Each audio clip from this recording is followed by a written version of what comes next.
غير كده انا عايزك تفضل مصر وتوريني انت هتاخد كام بطوله في الاخر، عشان انا قلتها لو بيراميدز خد بطوله او اتنين يبقى كتر خير الدنيا. بس انا بقول لك ان شاء الله هنفضل نحارب على الدوري، وان شاء الله يبقى من نصيب الاهلي.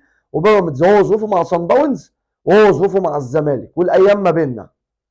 بس زي ما قلتها قبل كده من وقت السوبر الافريقي لما الزمالك كسبنا بضربات الجزاء، قلت لكم لما الزمالك ياخد بطوله ثانيه يبقى حد يصحيني، ولما ياخد بطوله يبقى حد يصحيني بجد. انا بقول لك الاهلي شكل تاني، طعم تاني، وبجد شابوه عماد النحاس ولاعيبه الاهلي. ومش هنقدر نعلق على اي حد، كل لعيبه الاهلي رجاله. وماتش خلص بخماسيه مع الرأفه، ضيعت لك انت بتاع 10 تجوان تاني. وان شاء الله هنفضل ماسكين في الدوري ومنتظرين هديه يوري تيتش، وعايزينك يوري تيتش بالضغط اللي اتشكل عليك ده تدينا الهديه الماتش الجاي عشان نوفر على بعض.